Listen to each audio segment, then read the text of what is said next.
Hello, hello. Welcome, everybody. Welcome. So glad to have you coming back. Let me know in the chat if you can hear me, and then we'll get started on our day 3. I'm so excited to be here today. Let me know in the chat if you can hear my audio okay before I continue talking and maybe I'm muted. Hi, Tony. Hi, Mercedes. Hi, Ariane. Hi, Shelly. Bethany. Welcome. Lisa, good to see you. Hi, Angelina. Great. Awesome. So you guys can hear me. Wonderful. Awesome. So thanks for joining me today. Today's our final day, and I'm really sad to be wrapping up this workshop series, but I wanted to talk today about our final step in our process, which is how to help your child want to behave.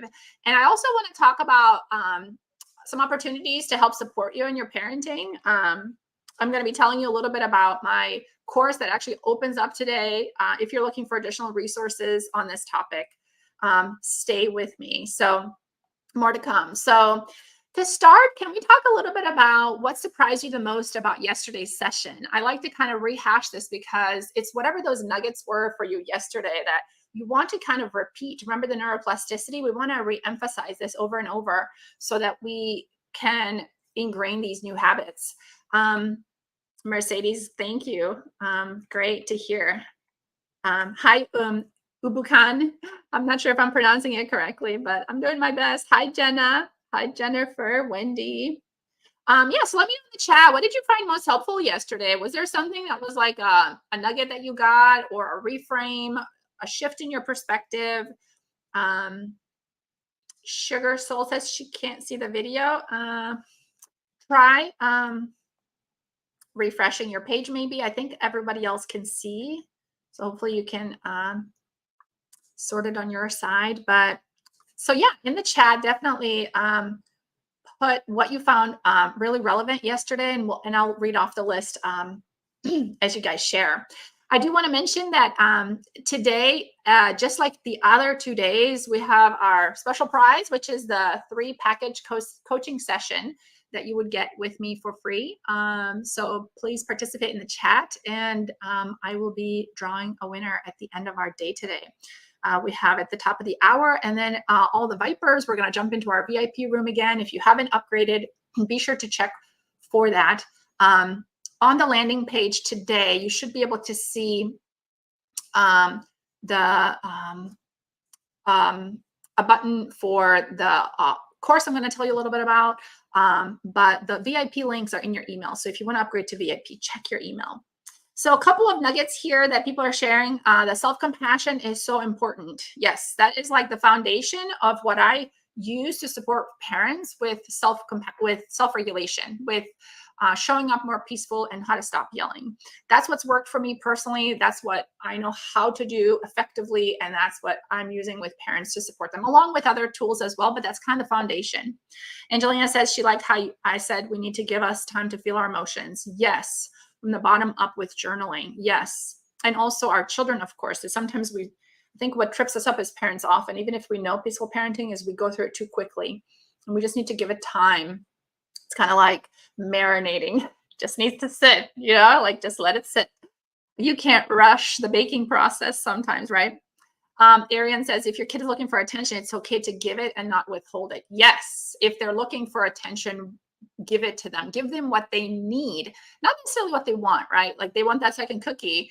That's different than like they need us to validate their experience. They are, in our face because they want something that is like a foundational need, right? Lisa says the amygdala has not a concept of time, whereas the prefrontal cortex does. Yes, that's right. So the amygdala doesn't really have a lot of frame of reference. It's very basic. It's like, we don't have an emergency or we do have an emergency. If there's an emergency, all the guns go blazing. If there's not an emergency, then it's not activated, right? It's almost like it does go 0 to 60 because it's meant for threat. In a situation where your life is at a threat, you don't need to think through it. You just need to act and get to safety. So it's trying to do the best it can to save us. But it's not helpful when it misinterprets our child as a threat. Ibukun says, I learned that I'm my children's prefrontal cortex. I need to self-regulate to connect with my children. Yes, because their prefrontal cortex is still developing. At age 3, they literally barely have a prefrontal cortex. At age 7, it actually starts to function more where it's like a clutch to the stress response. So around age 6, 7, if you're neurotypical, the impulse control starts to become getting built. So you'll see much more self-regulation around age 7 or so. But if you have neurodiversity, it's about a 3-year delay. So if you have a child that has ADHD, other neurodiversity, executive function challenges, there's about a 3-year delay with that. So give them time. They'll grow into most of that impulse control. Not all, like working memory, for example, with executive function isn't something that apparently children can grow out of, but we build skills to support them around that. But with impulse control, they build more impulse control, just like we do when we practice it. Lisa says all emotions come from 2 places, love and fear. Yes. So foundational to like understand, like, there's no gray zone. It's either love or fear. So which one is it coming from, right? It's like pretty clear cut, right? No confusion there. Lindsay says we must process and validate our own emotions before being able to help our child validate and process theirs. Right. Because we otherwise will just add more stress to our own overwhelming nervous system. And then we can't help them. The power of meditation and journaling, says Shavi. Yes. Triggers don't have a reference of time. Yep.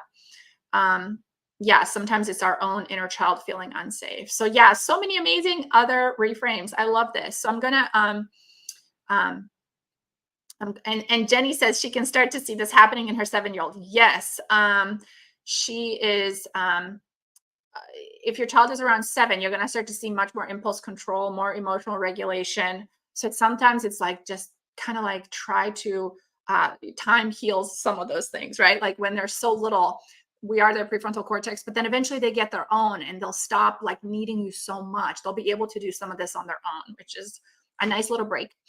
Okay, so so we kind of took recap. We talked about on day 1, how to support your child with big feelings and challenging behavior without punishments or consequences. Because remember, we're trying to build a brain that is optimal development, and a brain only can develop and advance if it doesn't feel threatened.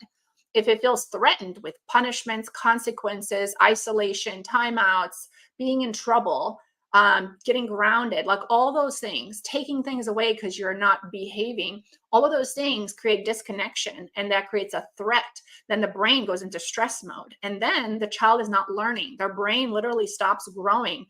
And you need their brain to grow, right? You want their prefrontal cortex to develop at a developmentally appropriate age for their neurobiology, right? For their genetics. And so the best optimal development for their genetics, whether they have neurodiversity or not. But if we introduce punishments, threats, consequences, and we suppress their emotions, then they have to spend energy and mental power on that, and they're not working on developing their brain. And that's just what's a priority in their brain. The brain focuses on threat and stress versus on advancing the prefrontal cortex. But just outside of feel like when they have big emotions and challenging behavior, if we don't have enough connection, which we're going to talk about, the brain actually isn't as happy. The child doesn't become as happy of a person. So we're going to talk about that today. And yesterday we talked about how to stop yelling and show up with calm and patience, because it's so hard to stay regulated when our kids are having a meltdown, because we have these mirror neurons, and our mirror neurons in our brain are mirroring their state. And it's like they suck us in. And so it's almost like you shouldn't look at them. You should that's why we say, when you feel like yelling, look away, Oh, I'm so sorry, Sugar Cell. Keep saying there's an error loading the page. I'm so sorry.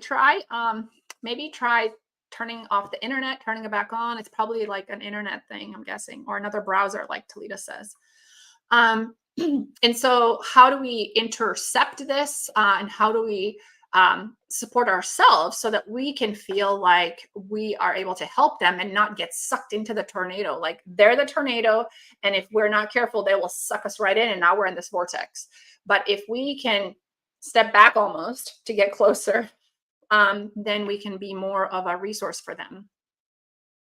So today I wanted to highlight, sometimes parents, and in the VIP we talked about this a little bit, sometimes our kids aren't willing to open up to us. Let's say a best case scenario, we're calm or regulated, we're not threatening, we're not punishing, um, we're trying to welcome their feelings, we're trying to be empathic, validate, but they are not letting us get close. They're telling us um, to go away. They don't want to talk about it.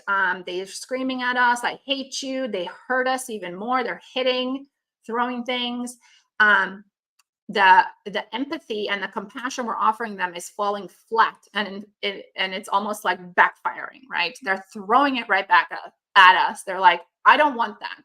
It's too much for me. I don't want that. And I can't receive it. They cannot receive it, right? So the foundation of why this is happening is that don't trust us yet, right? And I know more sensitive kids tend to do this more often, but even with them, it's still a factor of like, it's still a little bit of a factor of trust. Like, does the child trust the parent to know where the boundary is with like getting too vulnerable into the feelings, or do they not trust them? They feel like the parent is just like invading their vulnerability right in this moment. Like they don't want to talk about what they like, their feelings right now, right? And so we have to kind of gain their trust in order for this to be effective, right? If and it starts with us becoming calm and regulated, because um, if we are dysregulated, even sounding irritated a little bit, they're picking up on that. They can read the subtlest cues from our nervous system to theirs. So their experience in the past has been that they felt alone with their big feelings, right? So whether it was because we tried empathy and they wouldn't let us close, or we didn't show empathy and we lost it ourselves. In any case, they just didn't feel like we could reach them, and they felt alone. And being alone again creates a sense of fear and a sense of shame. And some of them might have even thought to themselves, I'm just a bad kid. They've drawn this false belief, this conclusion that I'm bad because I have these inconvenient big emotions and I am able to tear apart this whole family if I lose it, like I can't control myself and nobody else can help me, right? So we're going to work on kind of dismantling this belief today with our power tool today. So we're going to work with our kids to help them open up to us, help build trust between us and them, and give them a repeated experience of something else. So if they used to feel alone, now we're going to give them an experience of not being alone, right? And we're going to reframe this false belief that they have about I'm just a bad kid to, sometimes I have big emotions and sometimes I don't behave in a way that is, favorable to my parents, but I'm still a good person. I'm a good person having a hard time. So this magical wand that we use is connection. Connection is 80% of your parenting. We talked about this. It's like the prevention versus treatment and diagnosis, right? Preventative care is always more effective. It's less expensive and it's more effective long term for the quality of your health, right? Same thing with relationships. Prevention is the best cure and it's the cheapest. It costs you the least amount of energy to connect than it is to go through like a tornado and now try to settle the storm, right? And so often parents will ask me, like, what do I do in the moment when they're like swinging at me or about to throw something or, saying rude things? And there's intervention strategies for this, which we talked about on day one. But really, let's start with once this tornado is over, because there's only limited resources you have when there's a disaster happening, right? Let's focus on what you're going to get the biggest bang for your buck for, which is the 80% of the time. What is happening outside of this moment? What's happening 80% of the time?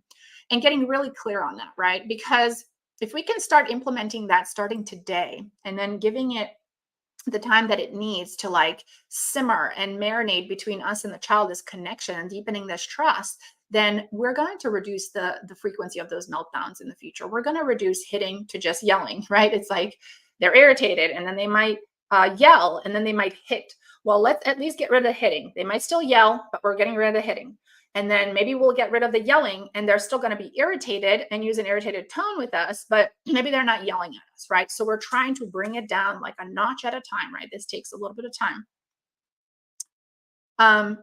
Yes, I'll share the slides copies with you guys again. And Talita says, what about when we're irritated with other things, but want to show up well and connect with our child? So the same thing that we talked about yesterday, it's like, how do we manage our own mood? So if you are irritated with other things, you can tell your child, like, right now, I just need a little bit of alone time right now, right? Or I need to take care of my own big feelings. So if you can, I would go ahead and try to take care of yourself, right? Take care of yourself with, we talked about like changing your thoughts, giving yourself compassion, listening to a quick 5-10 minute meditation to shift your internal sensations of the situation that you're experiencing, right?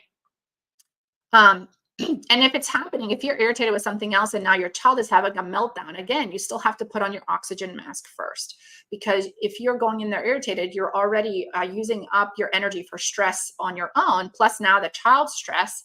And now you're having to do like double the work, which is going to be wear you out sooner. So you have to like continuously monitor your mood, try to, take care of yourself outside of when your kids need you. Okay, so connection, you probably heard of the 5-to-1 ratio, but I want to also remind you of the 20-to-1 ratio. So the research on the 5-to-1 ratio was basically that it takes 5 positive interactions for every negative interaction to be in the neutral. 5-to-1 doesn't mean you're like delighting in each other and everything's gravy. 5-to-1 is like minimum so that you neutralize the negative. So one negative needs at least 5 positive interactions right after that in order to be neutralized. But in order to have like a delightful, joyful, pleasant relationship with your child or with any other person, the research shows it's actually much higher than that, like 20-to-1. One negative interaction, and then 20 other ones that are like so positive that it's like, oh, that one, that was like nothing, right? Whereas if it's like 5-to-1, it's like, oh yeah, that one that happened on Monday. Yeah, the big meltdown was Monday, and then we had Tuesday, Wednesday, Thursday, Friday. We were good, but then Saturday we had another meltdown.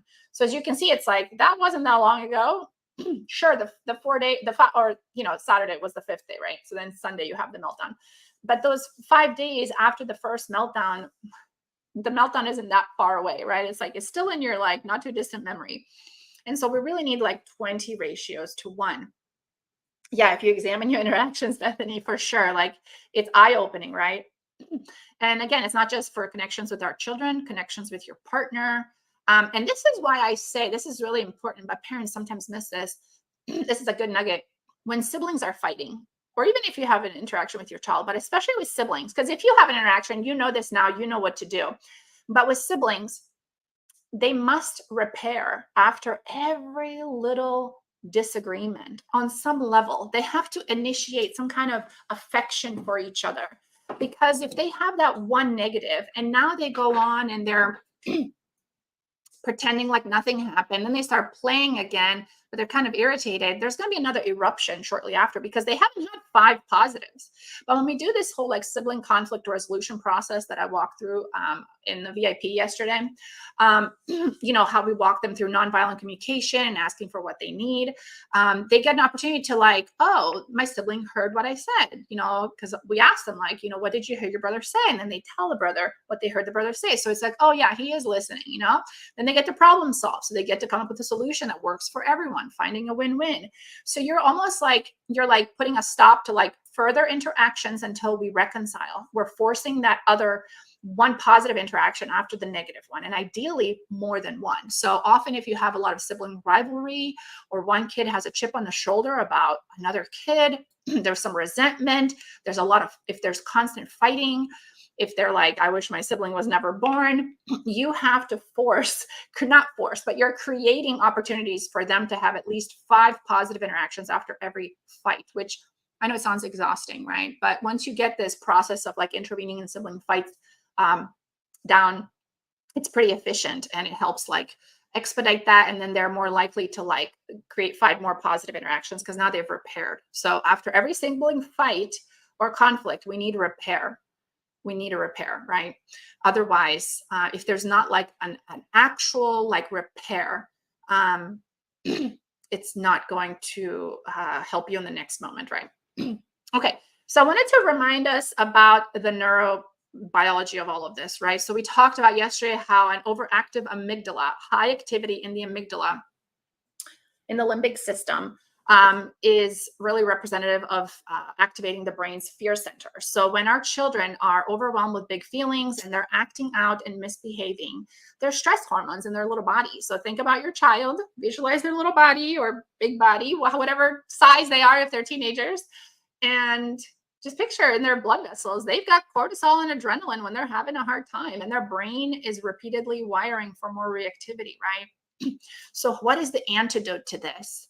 What is the antidote to this? Because if they're constantly having these eruptive moments, especially involving you, right, then they are not, um, they're they're not having opportunities to want to behave, right? Like it's really hard for them to want to behave because they're coming from a place of stress. Just like if, like we were saying, like Toledo was saying, like, what if we're irritated? Yes. So like if your kid is having a lot of meltdowns and outbursts, they're basically irritated a lot. So imagine yourself being irritated a lot. That's what's happening with them, right? And it doesn't feel good. It feels uncomfortable. It's stressful. It's not good for their brain. And so how do we offset this so that they actually will want to learn to trust us? They're going to want to build a closer relationship with us. So let's talk about the neurobiology of connection. This is the antidote to the stress, the antidote to the overwhelming feelings. It's a neurobiological antidote that actually releases chemicals, hormones, and neurotransmitters in their body and their brain that flood them with feel-good hormones. So oxytocin is often referred to as the love hormone or bonding hormone, is released during physical touch and positive social interactions. It helps strengthen the emotional bond between parent and child, promotes feelings of trust and love and connection. Dopamine, the neurotransmitter, is associated with pleasure and reward. Positive interactions and shared laughter trigger dopamine release, creating feelings of happiness and reinforcing enjoyable experiences. Serotonin contributes to the feelings of well-being and happiness. Positive social interactions, including bonding and laughter, can boost serotonin levels, enhancing mood and emotional stability. Essentially, if your child, again, has big feelings, challenging behavior, they need more of these neurochemicals, more of these hormones in their blood and their brain. Endorphins. These are the body's natural painkillers and mood elevators. Laughter and physical play can lead to the release of endorphins, resulting in feelings of joy and relaxation. I'm going to pronounce this wrong, endocannabinoids. These neurotransmitters play a role in regulating mood and promoting feelings of happiness. They are released during activities that are pleasurable and relaxing, such as laughter and bonding with a loved one. And vasopressin. And these hormones and neurotransmitters have other functions as well. You've probably heard some of them in other like medical relationships, but similar to oxytocin, vasopressin is involved in social bonding and behavior. It plays a role in forming long-term emotional connections. So all of this to say there's a science behind when I say it's time to connect with your child, right? Because these hormones are going to make them want to come to you. They're going to want to listen to you and want to behave when you ask them things because you're building goodwill. So kind of the psychological translation of these scientific terms is that you're creating goodwill. You're creating influence. Your ability to have more coaching ability in your relationship with your child increases when they feel these hormones in their body in relationship to you, right? Okay, so the importance of daily reconnection. So let's talk about this. So scientists predict relationship outcomes based on interaction ratios, like we talked about. So Dr. John Gottman from the Gottman Institute recommends a 5-to-1 ratio of positive to negative interactions. But like we said, this is just to neutralize. It's not to put you into the positive so much. It's just to neutralize. And this ratio is not just, he's an expert on couples, but this is not just for couples, it's for all relationships. Life's distractions and separations erode our connections with our kids, particularly when we have a lot of things that we're doing, like back and forth, coming and going. So think about if you think about your day, how many times are you saying goodbye to your child and reconnecting? Now, if you're homeschooling, this might not happen that much, But even then, okay, so a physical separation is an example of how your connection is severed, right? Like they're leaving and you're staying, or you're leaving, they're staying. That's an example of a connection that has been stopped. And now, when you regroup, you have to reconnect consciously.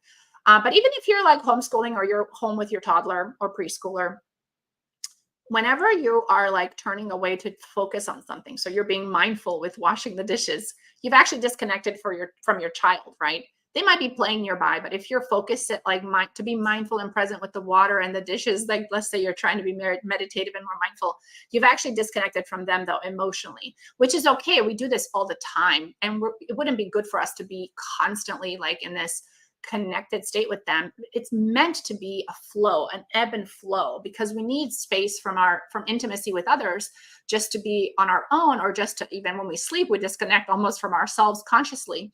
But then we also need to come back. So parenting isn't really about staying connected all the time. It's about learning to reconnect. So this is another golden nugget.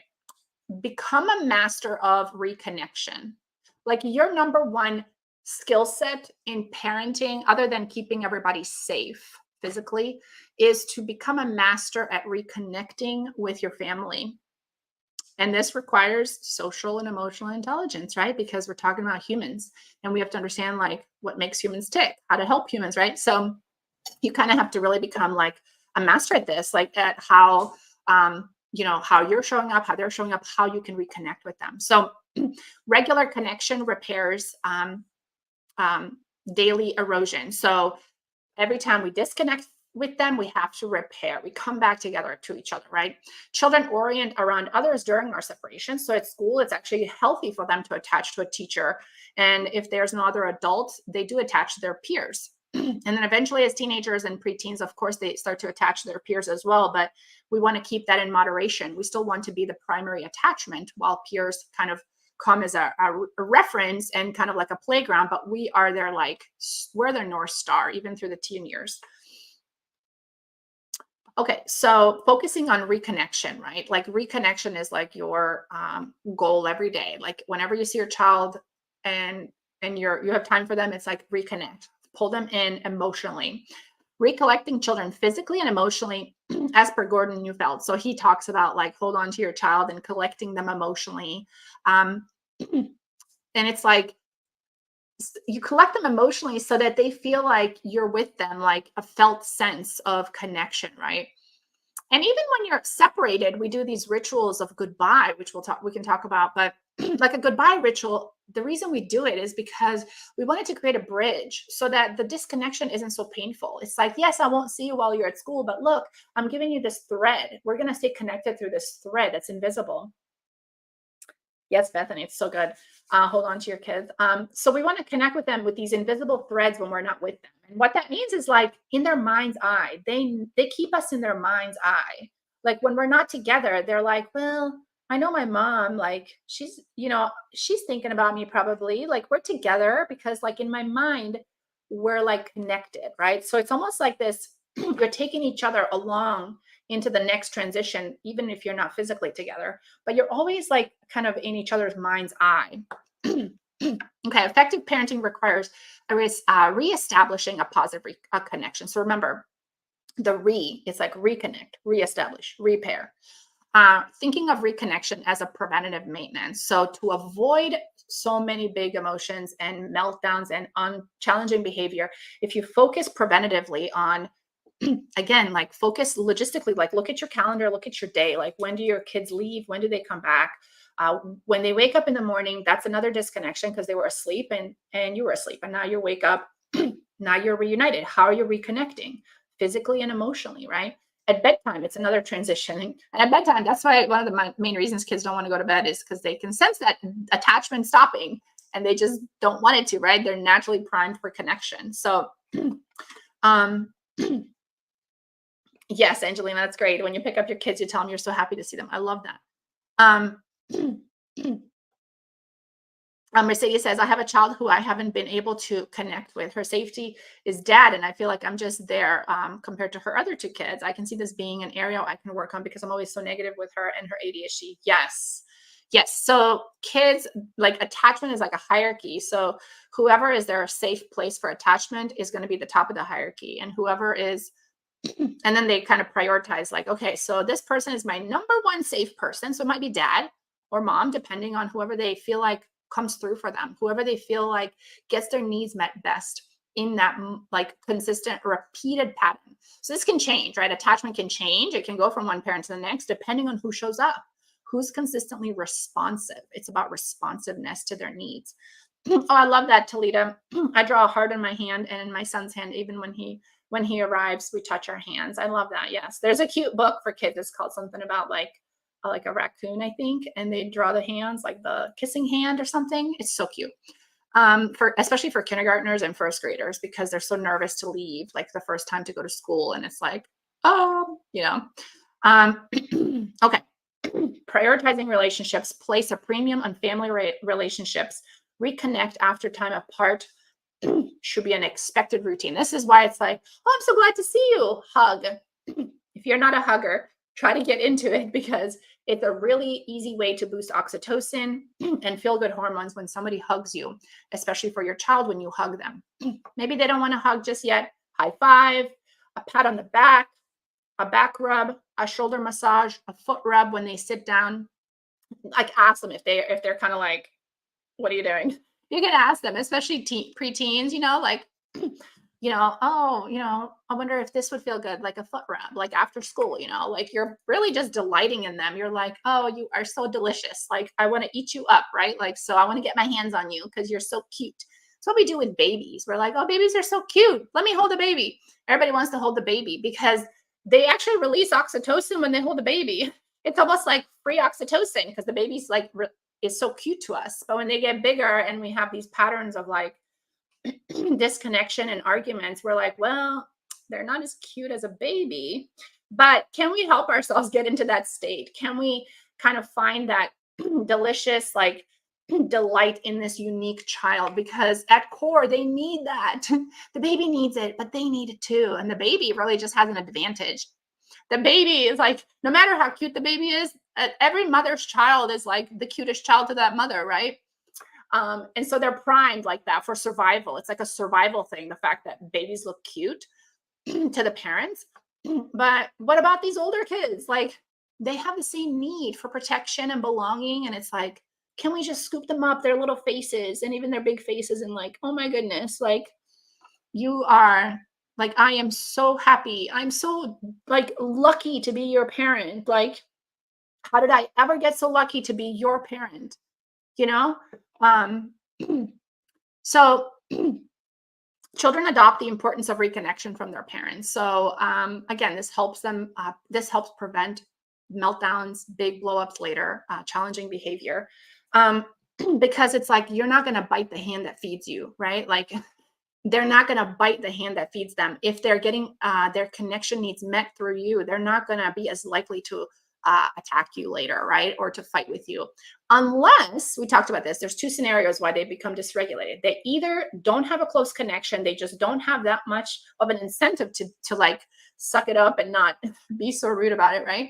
Or they do feel connected to you and you have a really good relationship. But when they have these big emotions, their nervous system becomes flooded with stress and they cannot help themselves. And they don't want to be doing it to you. They would rather not do it to you, but they can't help themselves. Their body is too small for these big emotions. So either of the two is at play, and connection really helps with both. It helps rewire the brain for a lower stress response. So when they do have those overwhelming emotions, there's more receptors for oxytocin, more receptors for dopamine, serotonin.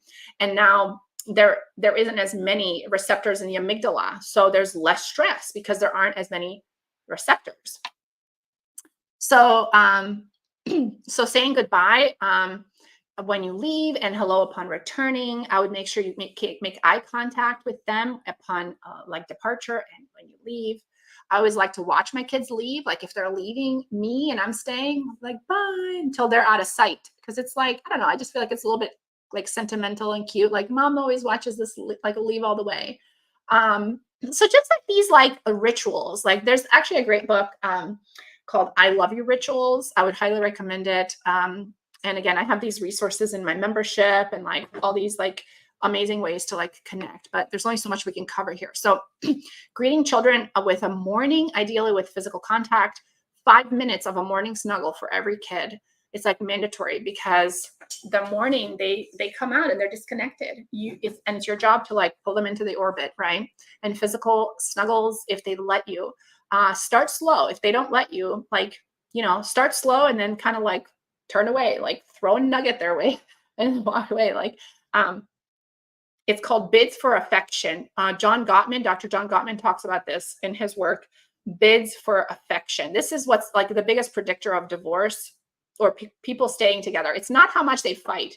Like people don't get divorced because they fight so much or because they can't get past their problems. It's when they start rejecting each other's bids for affection. They don't have goodwill and they begin to like resent each other. So it's not about the problems. A lot of happy couples that are together for life have the same problems and sometimes more. And it's not the problem. Problems are solved with conflict resolution strategies, nonviolent communication, right? Like, or humor. It's not the conflict that's the problem, just like with our relationship with our kid. It's not the fact that we disagree with them that's the problem. It's that they're not willing to work with us. We're not willing to work with them. It's like a resentment. It's like we put up a wall and we're saying, I don't want to do that with you. I don't want to look for a win-win with you, right? So we have to we have to lower the resentment and we have to reestablish this goodwill. Like, well, I think she's a good person, right? Like, yeah, Bethany, I love that. Yes, it does. So this is a statistic. Men who kiss their wives goodbye live longer and are happier. And this may also apply to parent-child relationships. It's literally like the men that don't get like a goodbye kiss and hug from their wives, apparently in the research, they're more likely to have heart attacks. And heart attacks are like a big driver of heart attacks and these other chronic diseases is stress. So oxytocin is an antidote to stress, not just for your spouse's heart, but also for everything, including your child's like experience of life, right? Like lowering their stress. Conscious refocusing, refocus your attention doing physical reconnections, like be present instead of like somewhere else. Like this is a moment, like capture this moment. You know how they say like parenting, the days are long, but the years are short. It's because we don't mindfully capture these moments. Like you can't really keep it the moment forever, but can you at least simmer in it like right now, even if it's just a few seconds that you have before the next moment happens, joining that. Avoiding distractions like phone calls during initial greetings, phones. This is like kind of like a great rule of thumb, but it's really hard to do this, but in modern day parenting, but like if your kids are away at school or, maybe they were somewhere else, but now you're reconnected with them in the afternoons, put your phone away until bedtime, like turn off your phone and like imagine what kind of experience your kids will have in their childhood if this is a consistent routine in your home where you don't have your phone on you when they're with you, especially like in the evening, in the later afternoon into the evening. When researchers have asked kids about the parents, what is the parents' most important thing in their lives?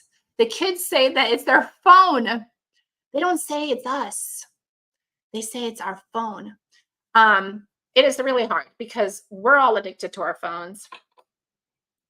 But yes, like if you can, don't leave it out on like visible for yourself, because the research also shows that if you see your phone, even on the counter, you're more likely to go grab it. So put it like in your purse and like put your purse away. Like, so you kind of like don't see it, because if it's not consciously like out, you'll have a better chance of not using it.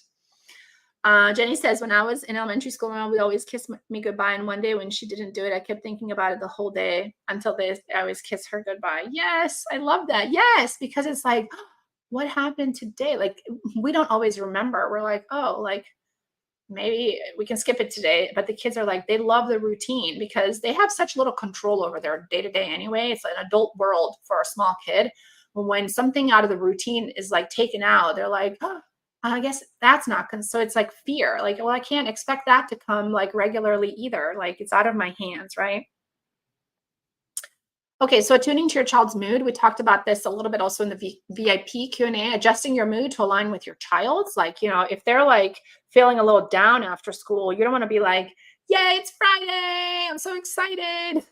And they're like, "Hmm, my friend called me a mean word today." Like, can we match their mood because they're looking for that mirroring so that they can like feel understood and validated, right? Synchronizing your mood, but not like dropping down to their level of like if they're feeling super down.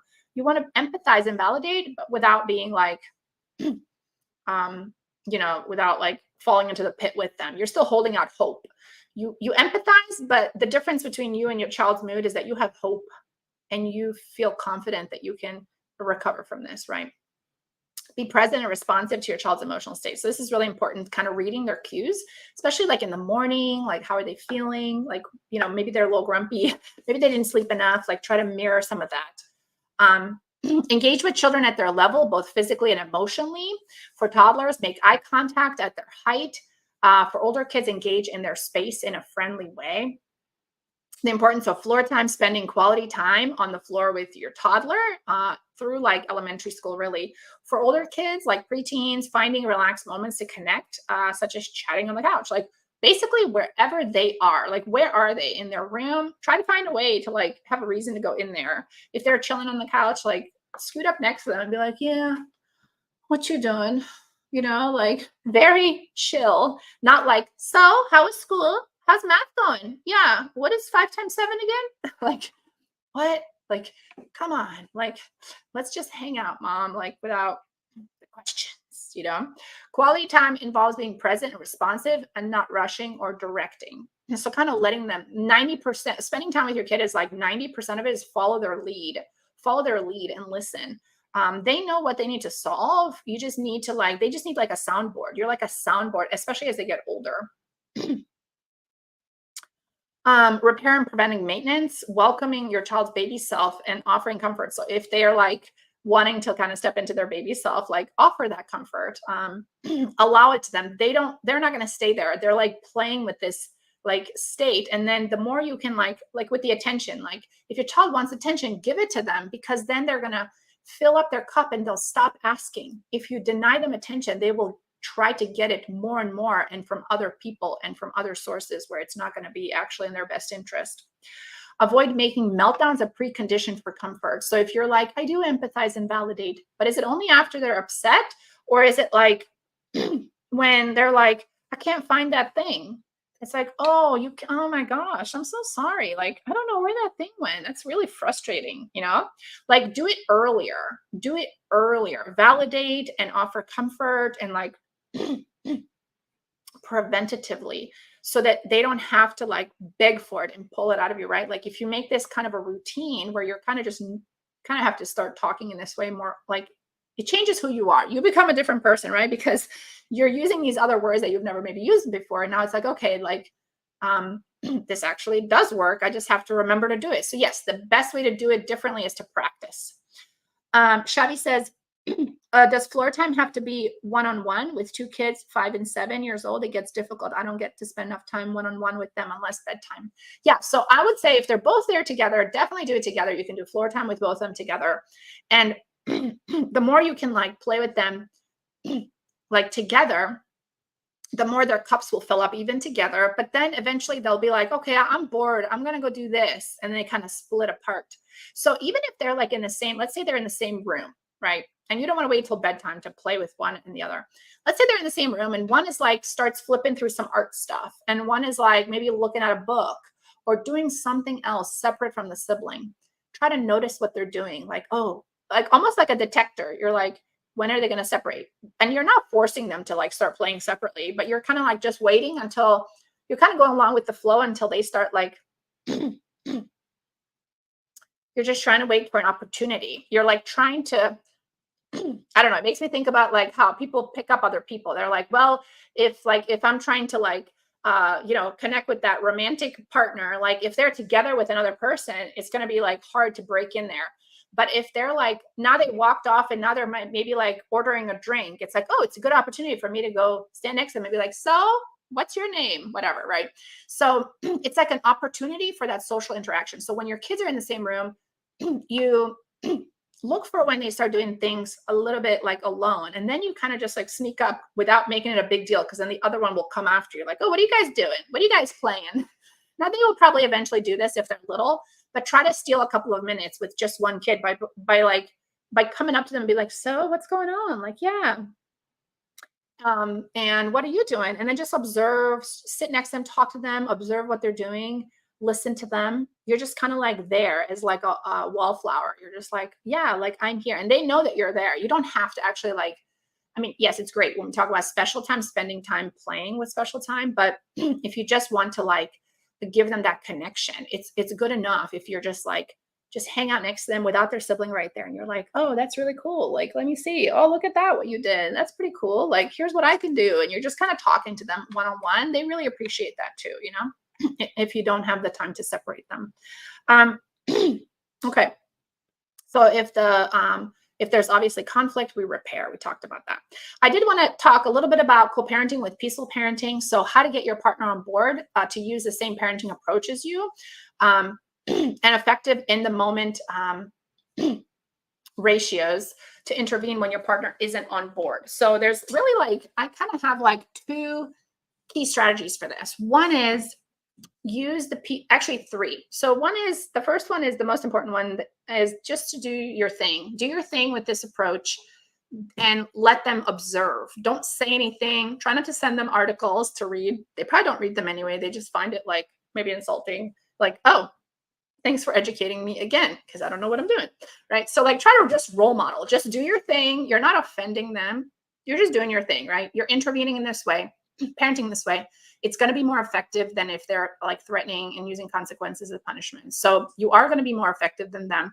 And what mammals do is mammals learn through mimicking. They learn through role modeling. So you don't have to say much to start, just start doing it. The other approach, and within a year, if you do this consistently within a year, and you don't have to be great to start, you start where you are and do it for a year, you're going to see your partner using similar strategies. I've seen this happen. I've heard plenty of people saying the same thing, and I was like, I don't believe it. And now that I'm seeing it happen, I'm like, this is so funny. It's like, oh my gosh, they're using my strategy, like copying me. But it's great because that's what you want for your kids, right? So role model, like just like I'm trying to give you guys the words and the things of what to do and what to say, because it's hard learning it. They don't know what to do or what to say either, your partner, right?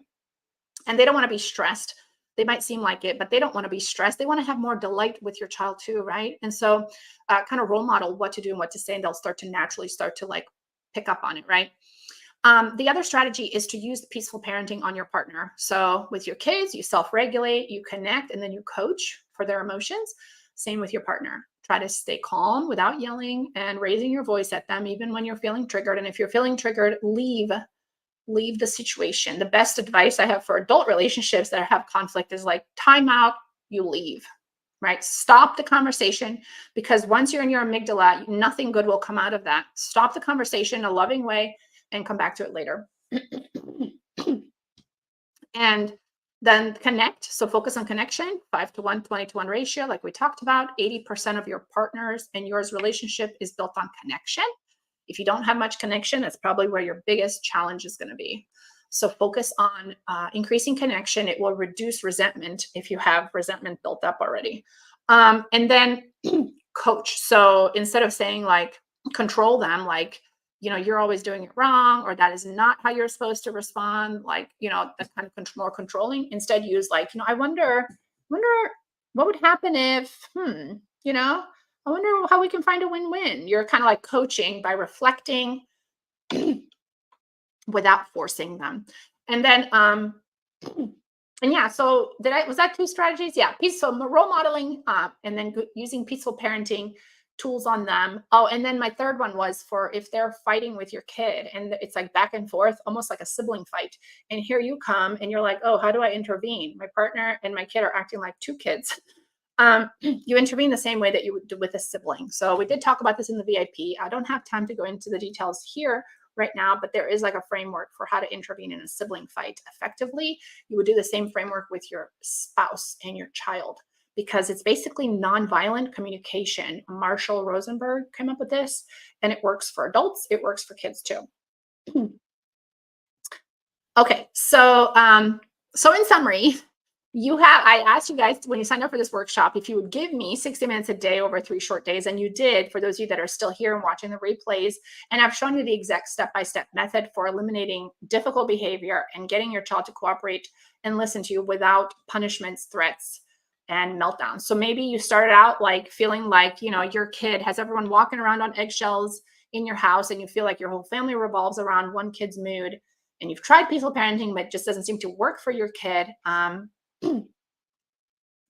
And maybe your child is angry and aggressive, and you want a less chaotic home filled with more laughter, relaxation, and ease. So we walked through the framework. We talked about what to do in the moment. We talked about what to do outside the moment, how to stay calm and regulated, and what to do for preventative relationship management with your child. We talked about what's under the iceberg of challenging behaviors and big feelings. And so there's a need underneath the iceberg. The behavior is on the top of the iceberg, but what's driving the behavior is under the iceberg. And it's your job as the parent to figure out, what does this child need to have a different behavior? So if you want to have a different behavior on the outside, you have to change what's going on the inside, right? And you have to meet that need. So find out what that need is. And often it's just overwhelming emotions, and they need help with emotion coaching. And we talked about like what to do and what to say specifically, scripts, and the blueprint for that. So really supporting your emotional difficult child starts by seeing yourself as a confident leader in your home, because and I know this feels overwhelming, but you guys are brave. You're here on day 3. You're like a warrior. You can do this. It all comes down to you. I know, because some of you, like you're saying, your spouses are more authoritarian, and they just do not want to, they don't understand this approach. It's not working for them. They don't know how to use it. But you can do it. You just need the right support. So think about it. If you could get the progress you're seeing in these 3 short days and the reframes and the aha moments, what could you do in 8 weeks of additional training? And so I want to share with you my course that I have available. That's part of my membership. And I'm going to walk you through step by step about what you could basically imagine in 8 weeks. So if your child is aggressive, imagine your daughter used to be aggressive and destructive, but now she's calm and cooperative. She expresses her feelings with words instead of actions, and your bond is stronger than ever. Or maybe your child has impulse control issues. Impulse control used to be so hard for my child, but now she's learning to manage her impulses. She asks for help instead of causing a mess. And I see her growing in self-control every day. And that's what happens when they have these feel-good hormones. They actually build more hormone receptors for these good hormones, then they produce more of them. So my daughter's emotions were all over the place, but now she's learning to calm herself down. We have a peaceful home environment, and I feel confident in helping her navigate her big feelings. So with emotional regulation, that doesn't mean your child would not be angry ever again. It doesn't mean that they'll never have cry and like have big disappointments and irritation. Of course they will, for the rest of their lives, just like you will. But it does mean that they will have a different behavior. The behavior doesn't have to be chaotic and out of control, right? It can be a behavior that's helpful for them to process their emotions. So I wanted to share, if I have your permission, to share a little bit about my course, Raising a Resilient Child, and membership. So it's like a 2-in-1. And I know there's some of you here that have taken this course before. You guys have taken the Self-Compassion for Peaceful Parenting course. Well, I've reworked this course, and I've reworked it. So now it's Raising a Resilient Child, and it has additional modules in there. And it's also part of my membership. So this course has 8 modules that are bite-sized. Literally, if you ask people that are here that have taken this before, you can share, like, it literally is bite-sized. It's like 3 to 7 to 10 minutes, like for each of the various, like there's several lessons, like 9 to 11 lessons per module, but they're broken out into chunks, and they're self-paced. So you can really time it at when is convenient for you to listen. There's video presentations, and then it's available 24/7. And there's a private podcast where you can listen to all of these on your own time on Apple Podcasts, Spotify, whatever you use, for all learning styles. You have lifetime access to this course because I just want you to be successful, right? And if you have a partner, they can also get access with their email. And I wanted to share that as I update things in the course, you get lifetime access. So for example, people that have already taken it, they're going to get all these revisions included. There's weekly Q&A coaching calls. So if you've been part of the VIP or if you haven't, each week during this program, we get together on Zoom in a group coaching session. Elena, no, the VIP that everybody upgraded for was the $7 upgrade for the VIP, but it did include a free trial to the membership. But in this course, this is a separate course that starts coming up here. And these weekly Q&A coaching sessions would happen every week where you get to basically ask questions like, how is it going for you through the module and what are you stuck on? You get personalized coaching on your parenting so we can problem solve together.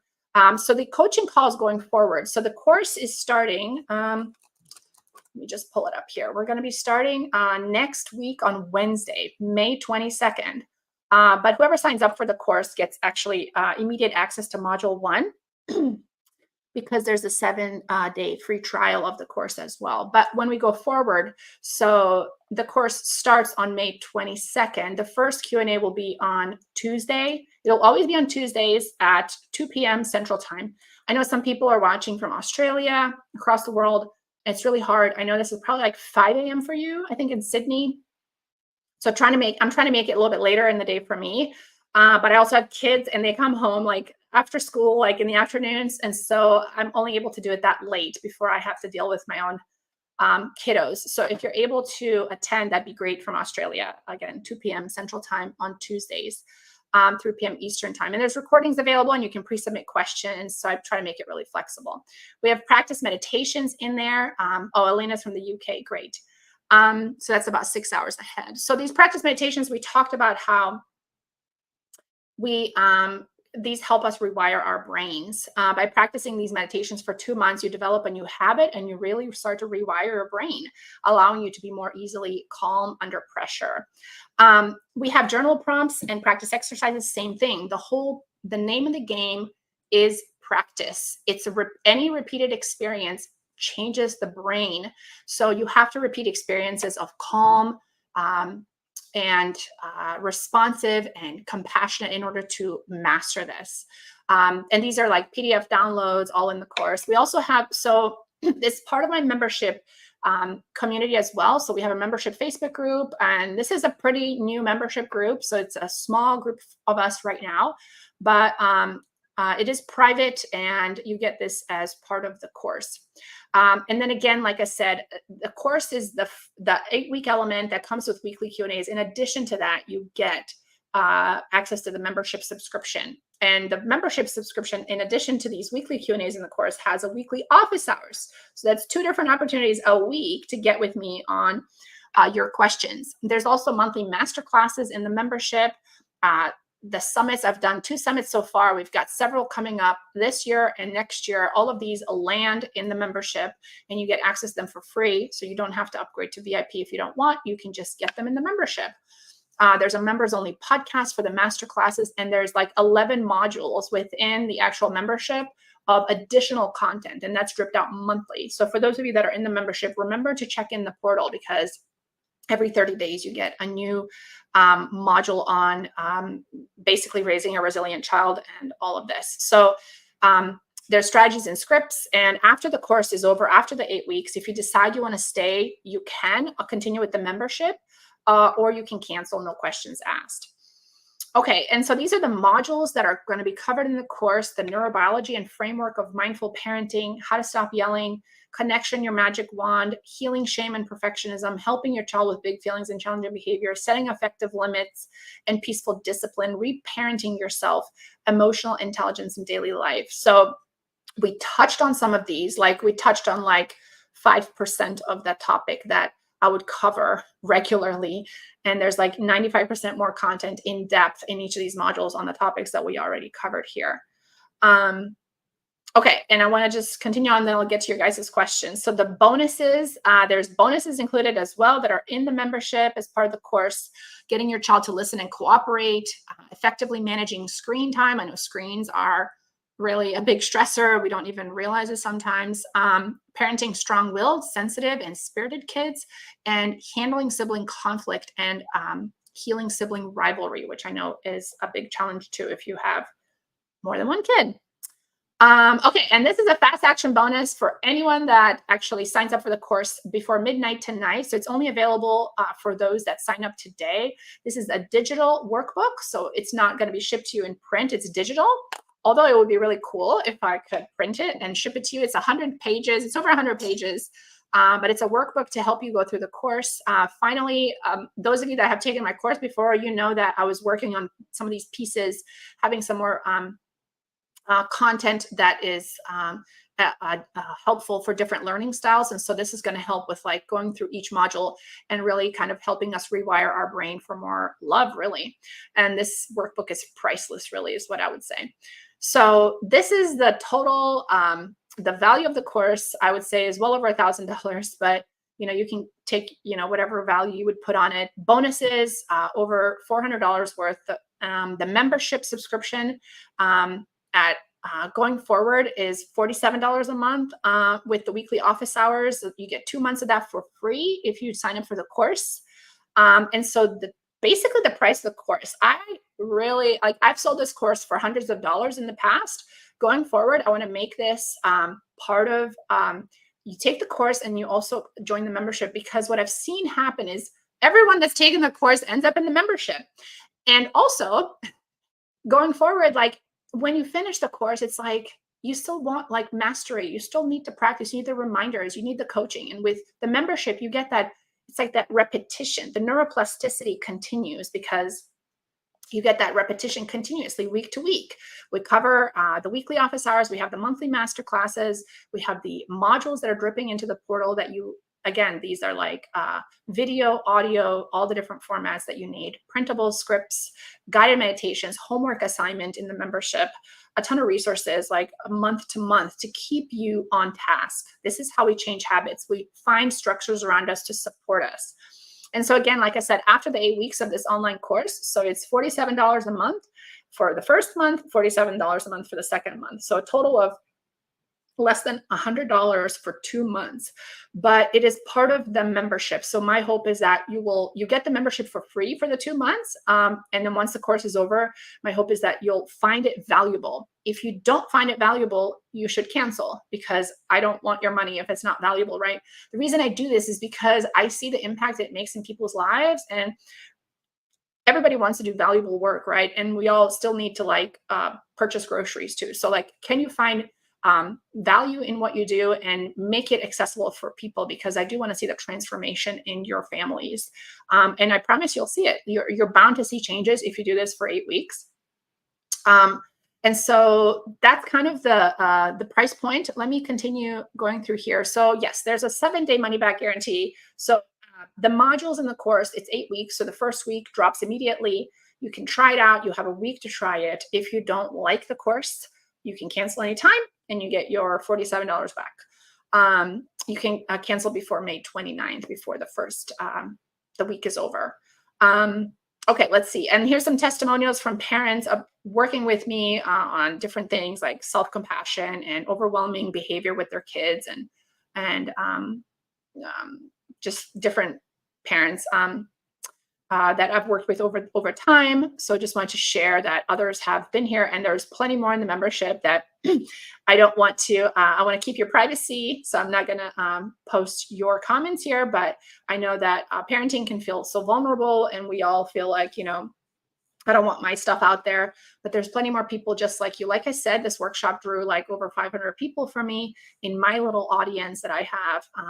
So my idea with this is that you can go to public places without worrying about a meltdown or a screaming child. You can get afternoons where you're just together with your kids and not have to worry about a meltdown. You can calm your child quicker if the meltdown does happen, because you've gotten the tools during this course to help you with your child. I want you to be able to open your heart and relax and enjoy like being in public places with your kid without feeling shame and judgment from others. And making good memories, right? Like enjoying, like stopping off for ice cream after some event and nobody's melting down. You can just be a family, enjoy your time together. And I think this is truly possible for everyone, for your family as well. And I'm going to show you step by step all the way across the bridge. Peace for yourself, peace for your kids, and peace for your family in general. So I just wanted to share, like, you really now have 2 choices if you're considering this. Your first choice is to do what you've been doing, to apply these tips and tricks in your family life yourself. You can DIY, do it yourself, and keep getting the same results and hopefully some better traction. But it's hard to make progress when we don't have the right support, right? It will end up wasting more time this way because it's slower. And your child's childhood years, there's only 18 summers in childhood. So summer's coming up here in the United States. In Australia, I think it's winter, but you can build a more, if your child doesn't get peaceful parenting sooner, they're going to build a more stressed out, more reactive brain for the rest of their lives. And it's harder to change it then, right? Because their brain is less plastic as we age, and continuing the stress and overwhelm. But if you implement these frameworks that I've taught you step by step, and if you want the support to do it faster, you can achieve success faster. You can start feeling calmer and more confident and begin to delight in your parenting sooner and your child, and really help their nervous system wire for resilience. So remember, the workbook is only available for people that purchase it by midnight tonight. And the reason I put this deadline on tonight for midnight is because we often get in our own way. We're like, well, I don't know. Should I do it? Should I do it? Well, try it for 7 days. Like, if it's not a good fit, cancel. Like, right? Like, if it's not a good fit for you, but what if it is? What if it turns out that this is exactly what you needed? So I'd love for anyone that has taken the course or is in the membership, if you would share in the chat your testimonials or anything that you would want to add to this conversation around whether this has been successful. There is a button on the live page that you can click to check out the course landing page. Let's see if I think that was my last slide. Yeah. I wanted to look at the chat here. So Jenna says, for those of us who signed up for the VIP and 1 month trial, is the membership renewed monthly automatically? Actually, no. With the VIP, it's not linked to your payment. So you just pay the $7. You do have access to the membership. And then it's going to, if you don't actually upgrade with like an order form, you won't have access to the membership after 30 days. So you'd have access for 30 days, but then the access will go away unless you actually start paying, right? Tony says, can previous members attend the Q&A? So for the course, only the people that are enrolled in the course this time around. This is the spring cohort. And the reason is that I want to make sure that it's a small enough of a group so that I can have enough time to coach people. But any questions, if you would like to follow along, you can do the modules as we go. And then in the weekly office hours, because those are also on Tuesdays at 12 p.m. Central Time, bring those questions to the office hours, because that's a great place to like follow up and ask these questions as well. So that's what I would say. Members, definitely, I'll meet you in the office hours, and those taking the course will be in the weekly Q&A, plus they can join the office hours. Okay, let's see. Bethany says her husband agreed to do the course with her, but part of why it's taking longer. Oh, I see. You guys are doing it together. Oh, he says he's actually gotten value out of it. That's great. I love that. Yeah, and sometimes it's like we have to start with the more practical things for people just starting out, because like telling them to start meditating is really hard. But it's like, here's a quick tip on how to increase your connection with your kid. That's a more like tangible, like, okay, like I can start doing that. And then they start seeing the behavior change. It's like, okay, well, what else is next, right? Talita says, my biggest problem is my head is full. And even though I really want to play, I get lost in thoughts often about whether I'm doing enough for my son. I don't have many problems with my son's behavior. What I would like most is to reduce stress and anxiety. Can the course help me? Yes. Yes. The self-compassionate parts in the course are all about you, and not you, all of us, like as parents, right? It's like basically rewire. So the research on self-compassion shows that it's an antidote to anxiety, depression, mental health disorders. So it significantly reduces anxiety and stress and depression. So if you feel like you're suffering from stress and anxiety, the self-compassionate reframes and the self-compassion meditations and the practices and the exercises that I have in the course literally like reduce it significantly. This is based on research by Dr. Kristen Neff. Marcy says, I didn't get to join until today. Yes, there's going to be replays. I'll be emailing those out to you guys after. Bethany says, yes, she's found the course very helpful for her own stress and anxiety. Yes, for sure. So many good tips. Thank you, Elena. Jenna says, will this course help me with my eldest daughter? She's nearly 13. I'm hoping I'm not too late to change our relationship. Yes. So what I would say, this course will be like the foundation. Like I would say you need something like this at minimum. Now, if she is like, let's say she's being aggressive and hitting, I would also suggest, because she's already 13, generally I would say hold their hands gently, calm them down, say no hitting a lot, right? But when they're 13, they're like as big as you, right? So let's say that if she is like has a big outburst and aggression like that, I would recommend maybe looking at like some family therapy in addition. Family therapists are not going to teach you these approaches that I'm teaching you. It's a whole different like ball game. They don't focus on that.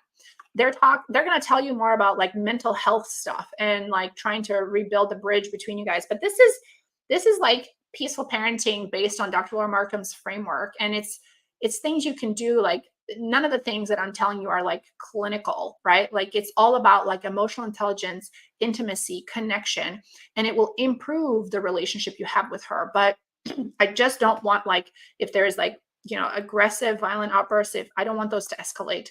And as they get older, they're at more risk for like riskier behavior as they get into the teen years. So again, I don't know like your situation. I don't know like what the disconnect is, but if it's not so aggressive, or like it's not like nobody's being violently hurt, or like you don't think she's at risk for just like walking out when you're like upset and she just walks out and leaves, you know, if she's not at risk for doing things like that, I would say this course is a great starting place. And then you're going to continue to build on this.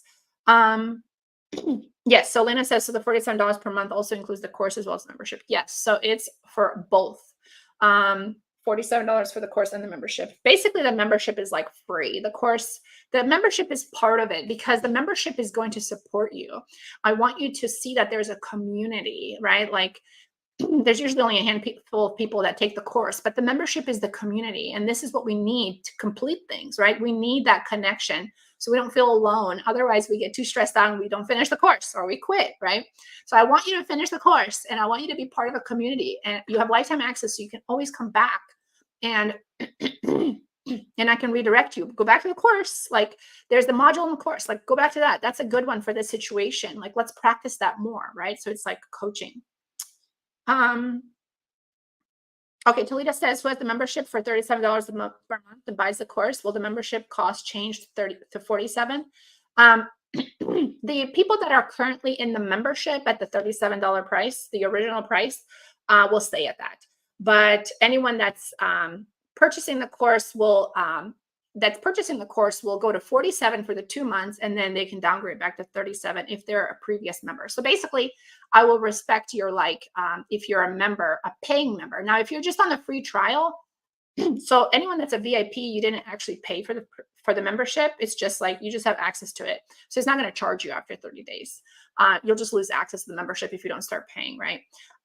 But if you are an existing paying member, then after the 2 months of 47, and you've never taken the course before, then you go back to 37. Yes, I hope that makes sense. Arian says, can we access recordings of this workshop for life? And where can we find them in the future? Yes, I'm going to, I've actually, did I email them? Well, you know what? I'm going to put this inside of the membership. I'll put this in the membership so you guys that are part of the membership can get it for free, because that's really where the portal is for everything. This is a workshop and you guys get all the workshops, masterclasses as part of the monthly membership. So it's going to be in there. I'll create a dedicated section. You can find it all in there.